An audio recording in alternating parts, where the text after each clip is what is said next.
다 같이 사도신경으로 우리의 신앙을 고백하시겠습니다. 전능하사 천지를 만드신 하나님 아버지를 내가 믿사오며 그 외아들 우리 주 예수 그리스도를 믿사오니 이는 성령으로 잉태하사 동정녀 마리아에게서 나시고 본디오 빌라도에게 고난을 받으사 십자가에 못 박혀 죽으시고 장사한 지 사흘 만에 죽은 자 가운데서 다시 살아나시며 하늘에 오르사 전능하신 하나님 우편에 앉아 계시다가 저리로서 산자와 죽은 자를 심판하러 오시리라. 성령을 믿사오며 거룩한 공의와 성도가 서로 교통하는 것과 죄를 사하여 주시는 것과 몸이 다시 사는 것과 영원히 사는 것을 믿사옵나이다. 아멘. 우리 찬송가 534장 찬송하시겠습니다. 찬송가 534장입니다.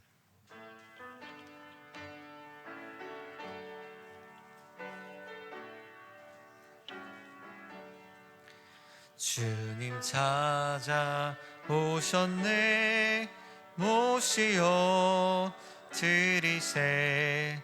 가시관을 쓰셨네. 모시어 들이세. 우리 죄를 속하려 십자가를 지셨네. 받은 고난 크셔라. 모시어 들이세. 보라 성자 오셨네.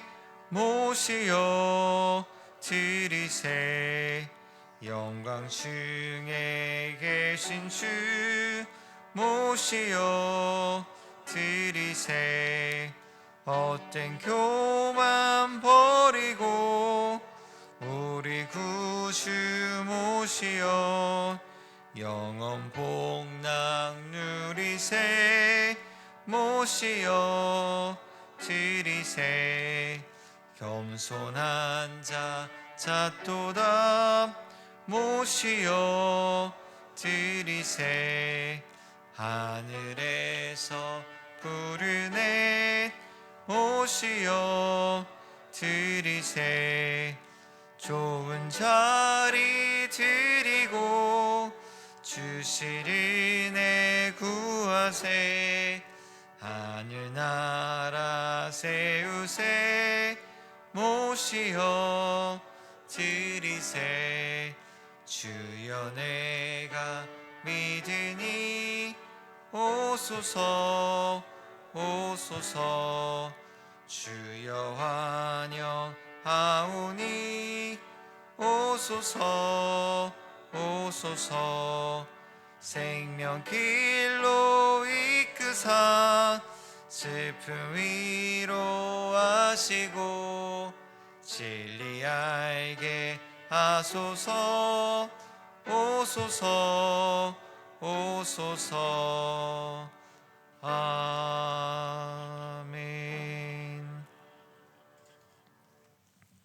오늘 우리가 함께 나눌 말씀은 요한계시록 3장 14절에서 22절까지 말씀입니다. 제가 가진 성경으로 신약 402면쯤에 있는 요한계시록 3장 14절에서 22절까지의 말씀을 한 절씩 교독하시겠습니다. 라오디게아 교회의 사자에게 편지하라. 아멘이시오. 충성되고 참된 증인이시오. 하나님의 창조의 근본이신 이가 이르시되 행위를 하노니 내가 차지도 아니하고 뜨겁지도 아니하도다. 내가 차든지 뜨겁든지 하기를 원하노라. 내가 이같이 미지근하여 뜨겁지도 아니하고 차지도 아니하니 내 입에서 너를 토하여 버리리라. 내가 말하기를 나는 부자라. 부유하여 부족한 것이 없다나 내 공고한 것과 가련한 것과 가난한 것과 눈먼 것과 발가벗은 것을 알지 못하는도다. 내가 너를 권하노니 내게서 불로 연단한 금을 사서 부요하게 하고 흰 옷을 사서 입어 벌거벗은 수치를 보이지 않게 하고 안약을 사서 눈에 발라 보게 하라. 물은 내가 사랑하는 자를 책망하여 징계하라. 그러므로 내가 열심을 내라 회개하라. 볼지어다 내가 문 밖에 서서 두드리노니 누구든지 내 음성을 듣고 문을 열면 내가 그에게로 들어가 그와 더불어 먹고 그는 나와 더불어 먹으리라. 이기는 그에게는 내가 보좌에 함께 있게 하여 주기를. 내가 이기고 아버지 보좌에 함께 앉은 것과 같이. 함께 읽겠습니다. 귀에 있는 자는 성령이 교회들에게 하시는 말씀을 들을지어다. 아멘. 이른 새벽에 주님의 전에 올라오시면서 11분의 성도님께서 1천 번째 헌금을 드리셨습니다. 새벽 예배에 나오신 성도님들을 환영하고 축복합니다. 오늘 말씀은 요한계시록에 등장하는 7교회 중 마지막 교회인 라오디게아 교회에 관한 책망의 메시지를 다루고 있습니다. 먼저 14절 말씀 함께 읽겠습니다. 라오디게아 교회의 사자에게 편지하라. 아멘이시오. 충성되고 참된 증인이시오. 하나님의 창조의 근본이신 이가 이르시되. 아멘. 말씀에 보면 라오디게아 교회에 말씀하시는 그리스도를 향해 아멘이신 분으로 소개합니다. 그리스도를 아멘이시다라고 소개하는 것은 그분의 말씀이 절대적으로 아멘으로 신뢰할 만한 말씀이다라는 표현입니다. 그래서 14절 말씀은 그리스도를 아멘이시다라고 하자마자 충성되고 참된 증인이시다라고 또 이렇게 말합니다. 이는 아멘이신 그리스도를 좀 더 풀어서 설명하는 표현이다라고 할 수 있습니다. 다시 말해 우리 오직 예수님만이 참되시며 예수님만을 통해 우리가 진리를 볼 수 있다는 것을 증언하고 있습니다. 사랑하는 제2가족 여러분, 이것은 우리도 마찬가지입니다. 예수 그리스도만이 우리의 삶의 진리이시고 답이 되시는 분이심을 믿으시기 바랍니다. 그런데 이것은 우리 자신에게 뿐만 아니라 다른 누군가에게 전도할 때도 동일한 원리라고 생각합니다. 전도에는 크게 두 가지 접근 방법이 있다라고 할 수 있습니다. 첫 번째 방법은 전도 대상자의 문제나 결핍을 직면하게 하고 그 문제의 답이 예수 그리스도임을 깨닫게 하는 방식입니다. 예를 들자면 인간은 그 누구도 죄와 죽음의 문제를 해결할 수 없습니다. 죄와 죽음의 문제를 해결할 수 있는 유일한 분은 예수 그리스도입니다. 라는 식으로 접근하는 방법이 가장 많이 사용하는 첫 번째 방법일 것입니다. 그런데 이 전도의 두 번째 방법이 있다면 이렇게 먼저 결핍이나 문제를 드러내는 것이 아니라 먼저 예수 그리스도께서 진리이시고 답이시며 그분이 온 세상을 창조한 창조주이심을 선포하고 드러내는 것입니다. 그래서 하나님의 사랑이 얼마나 크신지, 그분의 창조하신 세상이 얼마나 아름다운 세상인지, 그분이 우리에게 이미 어떤 일들을 행하셨는지를 먼저 이야기하고, 그리고 나서 우리가 타락으로 인해 하나님의 사랑을 어떻게 배신했는지, 또 죄로 인해 하나님이 만드신 그 아름다운 세상이 어떻게 깨어지게 되었는지를 설명하는 것입니다. 특별히 요즘 젊은 세대들처럼 태어날 때부터 선진국인 대한민국에서 태어나 결핍이나 부족함이 없이 자란 세대들에게는 그들의 결핍을 이야기하는 것보다는 진리요 창조주 되시고 또 사랑이신 그리스도를 먼저 선포하고 전하는 것이 좀 더 지혜로운 접근 방법일 때가 있는 것 같습니다. 다시 본문으로 돌아와서 아멘이신 그리스도께서는 라오디게아 교회의 영적인 실체를 말씀해 주고 있습니다. 15절에 라오디게아 교회를 향해 내가 차지도 아니하고 뜨겁지도 아니하다라고 말씀하시면서 16절에 내가 미지근하다 이렇게 말씀하십니다. 이는 라오디게아 교회의 상황과 관련이 있는 말씀입니다. 당시 라오디게아라는 그 도시는 금융산업과 의류산업과 그리고 안약으로 유명했다고 합니다. 그러기에 실제 이 도시는 아주 부유한 도시였다고 합니다. 그런데 이 라오디게아 이 도시에 단 한 가지 약점이 있었다면 그것은 물이 귀했다는 것이었습니다. 이 라오디게아라는 도시는 10km나 떨어진 남쪽에 있는 샘에서 그 나오는 물을 도시로 끌어와 사용한 흔적을 볼 수 있습니다. 이 물을 도시로 끌어오기 위해서 진흙으로 만든 수도관을 사용했다고 합니다. 그런데 이 물이 남쪽의 샘으로부터 도시에 도착할 때쯤이면 이 물은 미지근한 물이 되었고 또 석회가 많이 섞여 있어서 식수에 관해 불편함이 많았다고 합니다. 그래서 전쟁 상황이 된다면 적들이 가장 먼저 하는 일은 이 물을 차단하는 일이었다고 합니다. 그래서 먹는 물에 관한 문제는 이 라오디게아 도시의 가장 큰 약점이었습니다. 그래서 차지도 덥지도 아니한 이 라오디게아의 미지근한 물은 이들의 약점을 상징하는 말이었습니다. 우리 17절 말씀을 같이 읽겠습니다. 내가 말하기를 나는 부자라 부유하여 부족한 것이 없다 하나 내 곤고한 것과 가련한 것과 가난한 것과 눈먼 것과 벌거벗은 것을 알지 못하는도다. 아멘. 17절 말씀은 왜 라오디게아 교회가 이 미지근한 물처럼 죽어있는 모습이었는지를 설명하고 있습니다. 바로 그들의 물질적인 풍요 때문에 실상은 영적으로 가난하고 헐벗은 상태인 것을 전혀 모르고 있었다는 사실입니다. 그렇습니다. 라오디게아 교인들은 풍요 속에 안주하며 나는 부족함이 없다라는 생각에 머물러 있었습니다. 그래서 이들은 자기 만족의 상태에 빠져서 이도 저도 아닌 적당한 그 안일함 속에 서서히 침몰을 해가고 있었던 것입니다. 어제 임직자 교육에 계산교회 원로 목사님이신 김태일 원로 목사님께서 강사로 오셨었습니다. 기도와 말씀이라는 주제를 가지고 임직자의 영성에 관해 강의해 주셨습니다. 강의 중에 개인적으로 가장 기억에 남았던 이야기는 북한의 성도들에 관한 이야기였습니다. 이야기인 즉슨 북한 교회 성도들이 오히려 남한 교회 성도들을 걱정하며 기도하고 있다는 말씀이었습니다.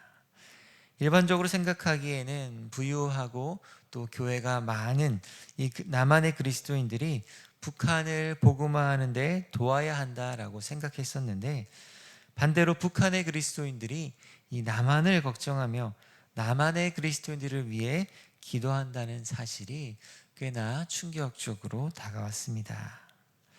사실 어쩌면 주님 보시기에 이 남한의 그리스도인들이 이 라오디게아 교회 사람들처럼 겉으로는 부유하나 실상은 영적으로 곤고하고 메마른 상태가 아닌가 하는 생각이 들었습니다. 오늘 본문 18절과 19절은 이런 라오디게아 교회를 향해 주님이 처방을 내리고 계십니다. 불로 연단한 금을 사서 참된 부요함을 얻고 흰옷을 입어 벌거벗은 수치를 가리며 안약을 사서 눈에 발라 다시 보라 이렇게 하십니다. 그리고 20절에 라오디게아 교인들을 향해 회개의 초대를 건네고 계십니다. 20절 말씀을 함께 읽겠습니다. 볼지어다 내가 문 밖에 서서 두드리노니 누구든지 내 음성을 듣고 문을 열면 내가 그에게로 들어가 그와 더불어 먹고 그는 나와 더불어 먹으리라. 아멘. 이 말씀은 개인 전도할 때 개인이 예수님을 영접하는 그 순간의 말씀으로 많이 쓰이는 말씀이기도 합니다. 하지만 오늘 본문에 보시면 문맥상 1차적으로는 이 라오디게아 교인들을 향해 주님께서 하신 말씀임을 알 수 있습니다. 주님께서는 라오디게아 교회를 향해 내가 문 밖에 서서 두드린다 라고 말씀합니다. 다시 말하면 이 라오디아 교회 안에 마땅히 주님이 계셔야 하는데 교회 안에 주님이 계신 것이 아니라 주님께서 교회에 들어가지 못하시고 문 밖에 서서 문 좀 열어달라고 두드리고 계신 것입니다. 겉으로는 부유하고 자기 만족에 빠져 있었지만 세상은 그 안에 주님이 온전히 계시지 못했던 것입니다. 그래서 우리 주님은 문 밖에 서서 라오디아 교인들을 향해 문을 두드리시며 내가 너희와 함께 떡과 잔을 나누며 먹고 마시며 교제하기 원한다라고 말씀하고 계십니다. 우리 마지막으로 19절 말씀까지 읽겠습니다. 무릇 내가 사랑하는 자를 책망하여 징계하노니 그러므로 내가 열심을 내라 회개하라. 예수님은 왜 이렇게까지 라오디아 교회를 강하게 책망하고 계신지를 말씀하고 있습니다. 그것은 라오디게아 교회를 사랑하시기 때문입니다. 내가 그 교회를 사랑하기 때문에 내가 사랑하는 자를 책망하며 징계한다라고 말씀합니다. 그렇습니다. 책망과 징계 또한 우리 주님의 사랑의 표현인 줄 믿으시기 바랍니다. 우리 주님은 라오디게아 교회를 사랑하시기 때문에 그 교회를 그대로 내어버려 두지 않으십니다. 책망을 통해 징계를 통해 돌아오라고 말씀하고 계십니다. 그러므로 이 사랑으로 책망과 징계를 받는 라오디아 교인들에게 주님이 원하시는 것은 열심을 내고 주님께 돌이키는 회개를 원하셨던 것입니다. 말씀을 정리하겠습니다. 우리 주님은 아멘이시며 참 진리이신 창조주 하나님이십니다. 그 주님은 사랑하는 자를 그냥 두지 않으시고 책망하시며 징계하시며 돌아오라 회개하라 라고 말씀하십니다. 그러기에 우리 주님은 라오디게아 교회 문 밖에 서서 그 문을 두드리며 내가 너희와 영적으로 풍성한 식탁 교제를 누리기를 원하신다라고 말씀하십니다. 이것은 우리도 마찬가지입니다. 날마다 우리 안에 들어와 우리와 함께 먹고 마시며 교제 나누기를 원하시는 주님께 더 가까이 나아가시기 바랍니다. 그래서 겉만 육체만 화려한 풍요로움이 아닌 영적으로 주님 안에서 풍성한 교제를 나누며 책망이 아닌 칭찬받는 우리 제2교회가 되시기를 축원드립니다. 기도하겠습니다. 하나님 아버지, 우리 주님만이 아멘이시며 충성되고 참된 증인이심을 믿습니다. 세상이 주는 거짓의 유혹에 따라가는 것이 아니라 아멘이시고 진리이신 예수 그리스도를 따라가며 그 말씀에 순종하는 하루가 되게 하여 주시옵소서. 무엇보다 우리 주님은 우리를 통해 어떤 일을 하기 전에 우리와 교제하기를 원하시는 분이신 줄 믿습니다. 오늘도 우리의 교회의 문을 두드리시며 우리와 함께 거하시고 교제하기를 원하시는 주님께 우리의 시간과 또 마음을 내어드리며 주님과 친밀하게 교제할 수 있게 하여 주시옵소서. 그래야 내 안에 그 은혜가 충만하게 흘러 넘쳐나와 진리이시며 아멘이신 주님을, 창조주이신 주님을 전할 수 있게 하여 주시옵소서. 또 때론 내 삶에 주님의 책망과 징계로 느껴지는 것이 있을 때 그것을 주님의 사랑으로 받고 열심을 내어 돌이키는 은혜가 있게 하여 주시옵소서. 또 주님의 은혜에 감사하여 귀한 예물 가지고 나온 손길들을 기억하여 주시고 주님 나라를 위하여 귀하게 사용되는 귀한 예물 될 수 있게 하여 주시옵소서. 무엇보다 오늘 우리 하루 삶을 주님께 기쁨으로 감사의 제사로 드릴 수 있게 하여 주시옵소서. 감사드리며 이 모든 말씀 살아계신 예수님의 이름으로 기도드립니다. 아멘. 하늘에 계신 우리 아버지여, 이름이 거룩히 여김을 받으시오며 나라의 임하옵시며 뜻이 하늘에서 이룬 것 같이 땅에서 이루어지이다. 오늘날 우리에게 일용할 양식을 주옵시고 우리가 우리에게 죄 지은 자를 사하여 준 것 같이 우리 죄를 사하여 주옵시고 우리를 시험에 들게 하지 마옵시고 다만 악에서 구하옵소서. 대개 나라와 권세와 영광이 아버지께 영원히 있사옵나이다. 아멘. 이 시간